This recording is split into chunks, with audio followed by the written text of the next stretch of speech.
Hi there, thanks for stopping by. We're going to have a fun time today sharing some of our favorite Thanksgiving desserts. So I hope that you'll follow along. It's going to be fun.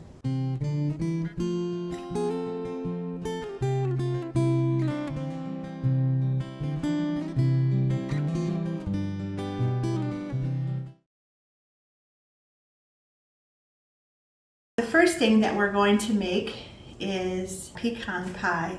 So follow along with these simple steps here. First of all, we need prepared pie crust, and this is one that I had put in the freezer. I did a video, I think, doing this one, so check out the link below for that pie crust video.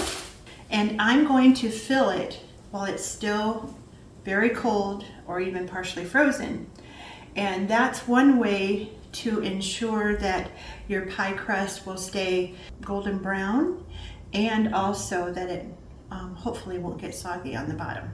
So we'll go ahead and get started here. We need our 4 large eggs that are room temperature. We're going to beat those, and then we will add in our 1 cup of light corn syrup. You can actually use dark corn syrup. It may change the flavor a little bit. Dark corn syrup is a little more of a nutty, more molassesy taste.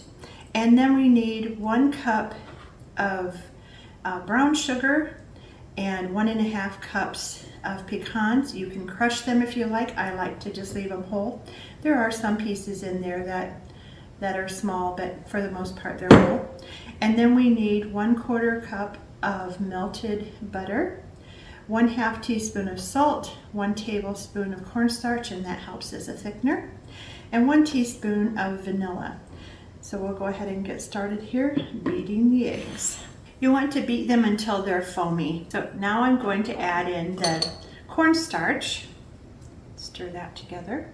Then we'll add in our brown sugar, 1 cup of brown sugar, and our 1 cup of corn syrup. And then we can add in our 1/2 teaspoon of salt and our butter that has come down to room temperature. Then we are ready for our pecans. Here's where I will change over to the spatula.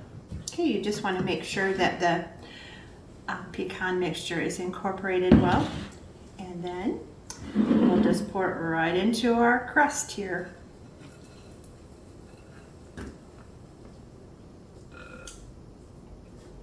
Scrape all this out. We don't want to miss any of that good stuff. Okay, it's ready to go into the oven that has been preheated at 350, and we'll bake it for about 55 to 60 minutes. You know that it's done when you can touch the top lightly and it bounces back, kind of like a cake. You can do a little shake with it, and if it's still real jiggly, it's not set up. If it's not completely set up, if you take it out too early, you're going to have a runny pie. It will still taste delicious, but the texture won't be as good. So it's important to leave it in until it's completely set. Another indicator that it's done is when the inside mixture becomes bubbly. You can see that it's bubbling in there. And if you want to be foolproof to make sure it's done, you can use a digital thermometer and just poke it in like the center, and it should read between 190 and 200, and that's when you know for sure it's done. But as it's baking, like maybe after 20 minutes or 30 minutes, you'll want to peek at it, and if your crust is getting too brown, you can go ahead and put just a cover over the crust, or you can just put foil around the crust and let it continue to bake for the rest of the time. So we'll come back when it's finished. Well, I forgot to put the vanilla in. So before I put it in the oven, I'm going to go ahead and just put the vanilla in. 1 teaspoon here. What I'm going to do, just kind of mix it in here. No matter how long you've been cooking or baking, you're going to make mistakes, but there's a way to fix them usually. So now go into the oven. Okay, our pecan pie has come out of the oven, and as you can see, it's no longer jiggly, and if I touch the top, it bounces back a little bit, and the internal temperature is about 200. So I know it's done. It's turned out beautiful. So I'll let it cool for at least a couple hours, and then I am going to put it back in the freezer because I'm going to save it for Thanksgiving. So the wonderful thing about making pies ahead is that on Thanksgiving you take care of the turkey and the sides, and your pies are already done.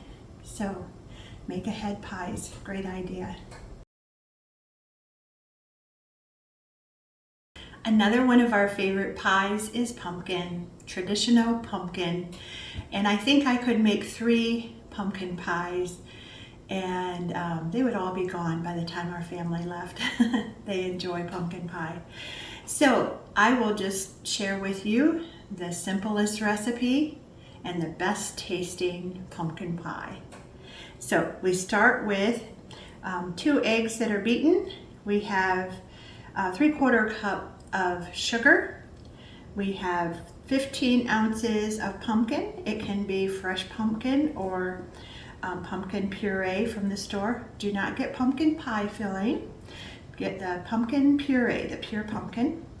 And then we need, I think it's 12 ounces of the evaporated milk, 1/2 teaspoon of salt, and in here we have all of our other spices. We have 1 teaspoon of cinnamon, and 1/2 teaspoon of ginger, and 1/4 teaspoon of cloves. So let's get started. We'll add our spices and our salt to the sugar. Give that a stir. Now in the large bowl, we're going to start by beating the eggs. Okay, you're just really wanting to make sure that they're all stirred together evenly. Then I'm going to add the pumpkin. Okay, then I'm going to add my sugar and spices. Okay, then the last thing to do is to slowly stir in our evaporated milk. Now it's ready to go into our prepared pie crust. So I need to go get that from the freezer. Carefully pour the filling into my pan here. And I have a deep dish pie plate here. Pumpkin raises a little bit when it bakes. Now it's ready for the oven.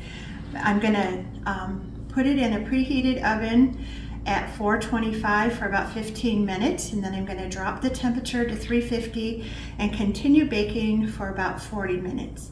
Now if the crust starts to get too brown and you're concerned that it's going to over brown, you can go ahead and put a pie shield on it, or you can wrap foil around the crust and continue baking. So we'll go ahead and put it in the oven, and I'll come back when it's done.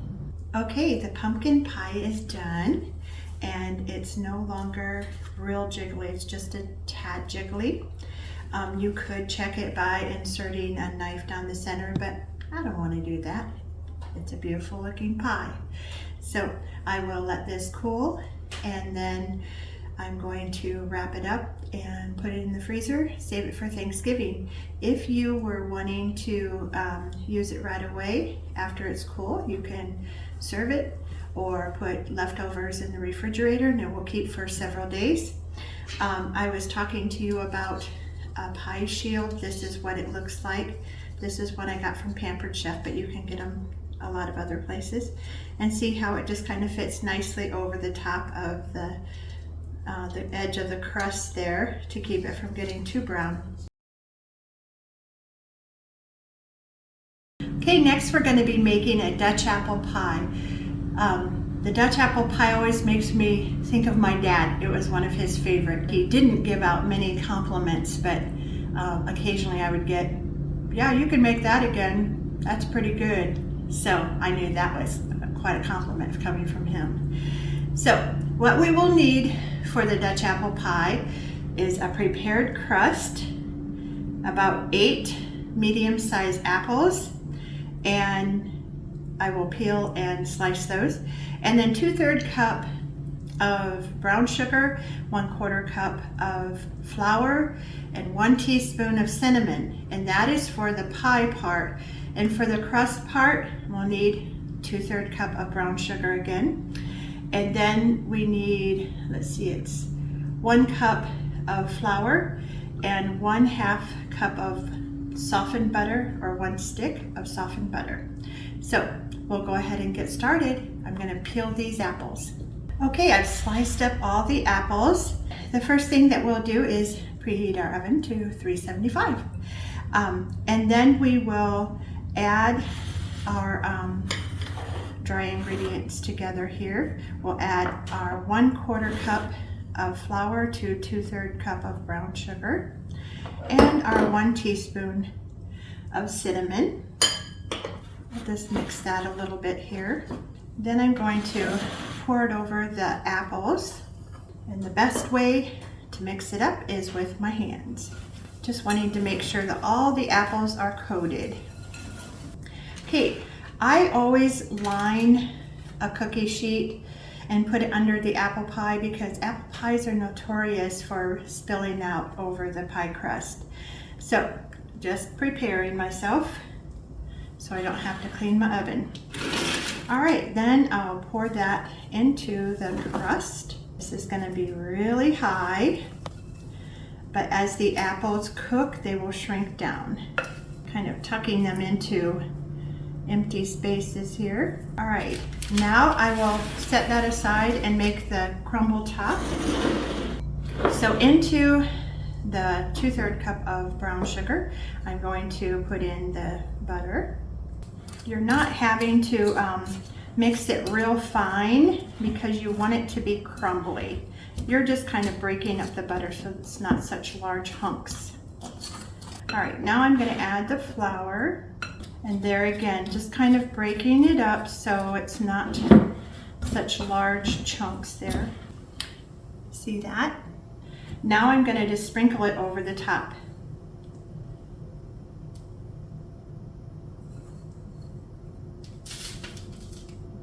Another reason it's nice to have a lined cookie sheet here. So girl is ready to go into the oven, and it will bake for about 40 to 55 minutes. Just like the pecan pie, I'll watch to see when the fruit is starting to bubble, and I'll be able to pierce it with a fork, and then I know it's done. And if the top crumble or the crust starts getting too brown, you can either cover it lightly with foil. You don't want to seal it because then that will add moisture to it, and then it won't be a crunchy top. So you can just kind of lay the foil over the top. All right, I'll put this in the oven. Be right back. Okay, see how beautiful this apple pie looks. So I had to use the heat shield on this one also to keep the crust from getting too brown around the edges.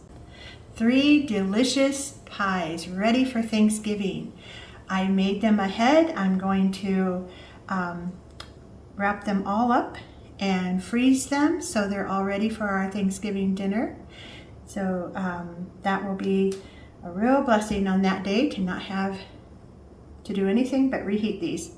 So the recipes and instructions are all down below. I hope that you will check those out. You're going to want to try these recipes. Thanksgiving is my favorite holiday. I get overcome with gratitude for the ways that God has blessed our lives. In little and much, in sickness and health, God is faithful, God is good. And I love getting together with family and friends and just being reminded of all the blessings that we have and all the ways that we should be grateful. So I hope that as you celebrate Thanksgiving this year, that you will remember too all the ways that God has blessed you and all the things that you have to be thankful for. So come back again. We'll see you soon. light brown, not light brown, light corn syrup, but it may change. The first thing that we'll do, timer's going off on the oven,